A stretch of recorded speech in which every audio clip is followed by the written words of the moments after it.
کیا world bank کے اندر economist نہیں بیٹھے؟ ان کے پاس ہمارا ڈیٹا ہم سے زیادہ ہے. وہ سینٹیمنٹ تھا جس کے اوپر ہم پاکستان کو لے آئے تھے. انہوں نے جو پاکستان کا سینٹیمنٹ خراب کیا ہے, بزنس کی جو انوائرمنٹ خراب کر دی ہے, اور جو اب یہ کاسٹ آف ڈوئنگ بزنس کہتے ہیں, آپ مجھے بتائیں کہ بھی ہاؤسنگ سکیم ہے 12-14% جب آپ کا انٹرسٹ ریٹ ہوگا, کون سی بینک ہے جس کی فائنینسنگ کی کاسٹ ایک عام آدمی برداشت کر کے ہاؤسنگ کا لے لے گا؟ اگر آپ 12-14% پہ نہیں دیں گے, اس کو ڈسکاؤنٹ کریں گے, کہاں سے سبسڈی لے کر آئیں گے؟ آپ کے پاس ہے پیسہ؟ اور سب سے بدترین جو ندیم اس وقت صورتحال ہے, انہوں نے ہماری حکومت کو ڈی سٹیبلائز کرنے کے لیے جو ماحول بنایا, نیب, سپریم کورٹ, بلا بلا بلا. اقتصادی بحران سے بڑا اس وقت بحران پاکستان میں ایڈمنسٹریٹو پیرالسس ہے. کسی منسٹری میں, کسی دفتر میں کوئی افسر 2 آنے کا دستخط کرنے کے لیے فائل پہ تیار نہیں ہے. وہ کہتا ہے جی میں اپنی پینشن جو ہے وہ نیب میں وکیلوں کو کھڑا کرنے کے لیے کیوں خرچ کروں, نہیں ہوتا نہ ہو, میں تو اپنی جان بچاؤں. اس وقت پاکستان کو انہوں نے ایک کمپلیٹ ڈس فنکشنل اکانومی بنا دیا ہے. ایک طرف سینٹیمنٹ ختم ہو گیا, دوسری طرف ایڈمنسٹریشن کے اندر انیشیٹو لینے کی کوئی صورت نہیں, اور تیسرا یہ لوگ جو بیٹھے ہیں ان کو کوئی ویژن نہیں ہے کہ اکانومی کیسے چلتی ہے. اب آپ مجھے بتائیں نا, میں تو الیکشن میں میرے نارووال کے دیہاتی جس بات کو سمجھ جاتے تھے, یہ پڑھے لکھے لوگ اس کا جواب نہیں دے سکتے کہ ایک موٹر سائیکل اناڑی نہیں چلا سکتا تو اکانومی کہاں سے چلا لیں گے؟ آپ اتفاق کرتے ہیں کہ کوئی ویژن نہیں ہے, کوئی اسٹریٹجی نہیں ہے؟ نہیں, دیکھیں بات یہ ہے کہ احسن اقبال صاحب ریالٹی کو دیکھ ہی نہیں رہے کہ نمبر 1 آپ کے پاس 4 ہفتے کا ریزروز ہیں. 4 ہفتے میں آپ کے ریزروز ختم ہو جاتے ہیں. آپ کے پاس کوئی پالیسی نہیں ہے جس کے تحت آپ 1500 ارب کا وہ بجلی کا جو ہے اتنا بڑا قرضہ آپ کے کندھوں پہ پڑا ہوا ہے اس کو آپ ٹھیک کر سکیں. آپ نے ریفارمز کسی قسم کی کیپیسٹی بلڈ نہیں کی. آپ کے سارے ادارے جو ہیں, جو آپ اسٹیٹ بینک سے لے کے SCCP سے لے کے نیپرا, اوگرا, شوگرا, کسی میں بھی آپ چلے جائیں, کسی قسم کی کیپیسٹی نہیں وہاں چھوڑی. کوئی آپ نے سول سروس ریفارمز نہیں کیے.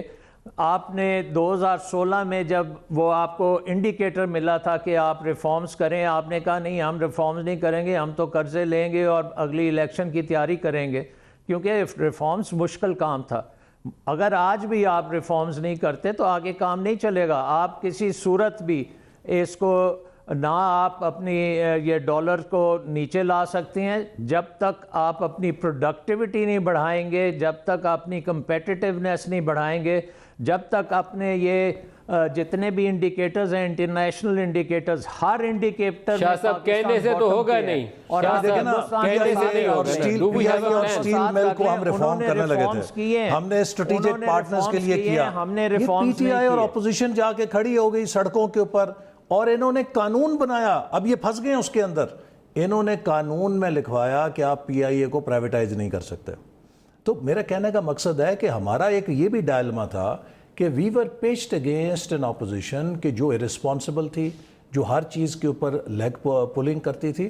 اور ساتھ میں دیکھیں, ایک میں مثال دیتا ہوں, ایک شپ ہے, جب شپ ہچکولے کھا رہا ہے نا ان کے بقول کے بہت کرائسس میں ہے, میں اگر کیپٹن آف دا شپ ہوں, میں ہر سواری کے ہاتھ میں چپو دوں گا کہ یار چپو مارو, پلے یور رول, کنٹریبیوٹ کرو, ہم سب نے اس کو نکالنا ہے. جب آپ کا کیپٹن ہی آدھی سے زیادہ سواریوں سے لڑائی شروع کر دے گا اور ان کے ساتھ جو ڈیک کے اوپر گتکا کرے گا, کس نے شپ کو نکالنا ہے؟ اس شپ کو تو کسی دشمن کی ضرورت نہیں ہے. ہم یہ کہتے ہیں کہ یہ شوق پورا کر لیں. عمران خان صاحب نے جتنے لوگ پکڑنے ہیں پکڑیں, یہ جو کروسیڈر بننا چاہتے ہیں ضرور بنیں, لیکن ان کا جو پاتھ ہے وہ ملک کی تباہی کا پاتھ ہے. بیکاز اکانومی کو کوئی ایک بندہ, ایک پارٹی ٹھیک نہیں کر سکتی. ہمیں پازیٹیو سنرجی کی ضرورت ہے, کولیبریٹیو گورننس کی ضرورت ہے, ہمیں ملک کے اندر ایک پازیٹیو سینٹیمنٹ پیدا کرنا ہے. اگر کوئی یہ نہیں کر سکتا تو وہ پاکستان کی اکانومی کو ریوائیو نہیں کر سکتا, اس کو مزید سنک کرے گا, جس کے اثار نظر آ رہے ہیں. عمران اسماعیل صاحب کا ایک بیان ہے جی, وہ سنائیے, پھر شاہ صاحب سے اس کے اوپر جواب لیتے ہیں. دکھائیے گا جی کیا کہا انہوں نے IMF سے ایگریمنٹ کے حوالے سے. ہم IMF سے اپنے ٹرم پہ بات کر رہے ہیں اس وقت کہ ہمارے ٹرمز کیا ہیں. پہلے IMF اپنے ٹرمز ڈکٹیٹ کرتا تھا, لیکن اب پاکستان الحمدللہ 9 مہینے میں ایسی پوزیشن پہ پہنچ گیا ہے کہ جہاں پہ پاکستان اپنے ٹرم سے بات کر رہا ہے. شاہ صاحب آپ نے عمران اسماعیل صاحب کا بیان سن لیا, یہ فرمائیے گا کہ وہ کیا ٹرمز ہیں جس کے اوپر ہم IMF سے نیگوشیٹ کرنا چاہیے ہمیں؟ دیکھیں پہلی بات تو یہ ہے کہ کرنٹ اکاؤنٹ ڈیفیسٹ آپ کا خاصا کم ہوا ہے کمپیئر ٹو بیفور, اور وہ ایک پازیٹیو ٹرینڈ ہے. اگلے 2-3 ماہ میں اگر آپ کا ٹرن اراؤنڈ تھوڑا سا ایکسپورٹس میں آتا ہے تو وہ بھی ایک پازیٹیو چیز ہوگی, جس سے آبویسلی IMF کو یہ آپ کی پوزیشن جو ہے IMF سے اس طرح سے اسٹرینتھن ہوگی کہ نمبر 1 آپ کے ریزروز جو ہیں وہ اب اسٹیڈی اسٹیٹ پہ ہیں, نیچے نہیں گر رہے. دوسری بات یہ ہے کہ آپ کی یہ کرنٹ اکاؤنٹ ڈیفیسٹ اور انڈیکیٹرز جو ہیں وہ صحیح ڈائریکشن میں چل پڑے ہیں.